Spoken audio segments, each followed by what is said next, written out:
As the more observant Walking the Courses followers will know, we did a video last week at Doncaster Racecourse with Karen Stead, who is one of those wonderful, sadly too rare, happy stories of pancreatic cancer. She's survived now for more than 5 years with this miserable illness. And we did a video, sorry about the van, we did a video with Karen at Doncaster asking her about the illness and her experience and Pancreatic Cancer UK and why it's such an important charity and why it's deserving of your funding.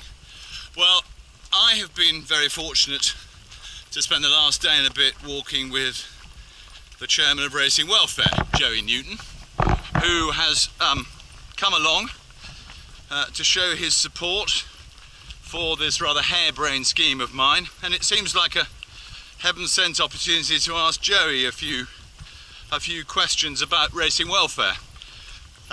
Joey, just to start, give me the main areas where you think racing welfare make a terrific contribution to society and obviously particularly with relation to racing.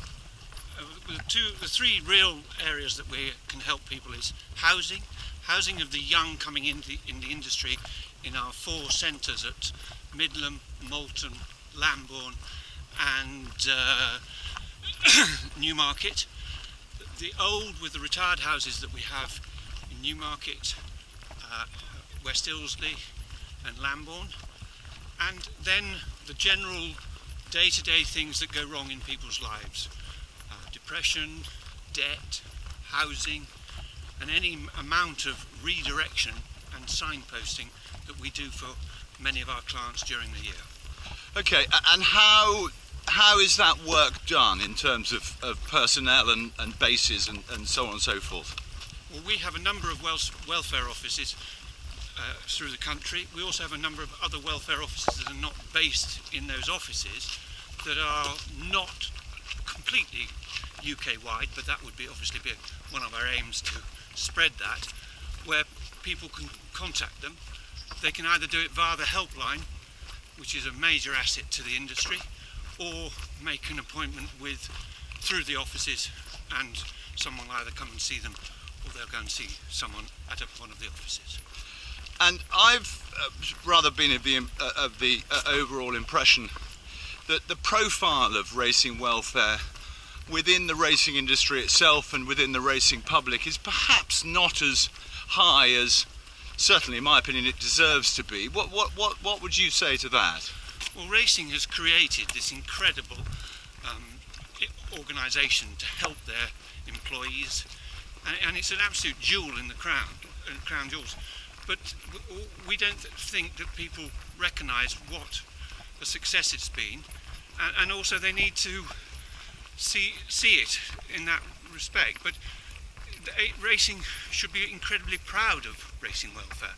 For an industry to have such a wonderful support system for its staff is fantastic, and all we would want people to do is understand that racing welfare is there to help everybody, and to people signpost people earlier to racing welfare so that we can help them before they get to the bottom. Anyone who's been racing when I've been interviewed after a race in the paddock will have heard me say 1,000,000 times that frankly, if it wasn't for all the huge army of largely unseen heroes that racing welfare is ultimately responsible for looking after, be they the box drivers, the starting stalls handlers, the people who work in the braking yards, the stable staff, the racecourse employees, the works. If it wasn't for all those people, we'd all turn up at a racecourse and frankly there wouldn't be any racing. And I do think that everyone within racing, from those trainers, owners, jockeys, race goers, everybody, I think has an obligation to support this charity. It's a wonderful charity and it does wonderful work.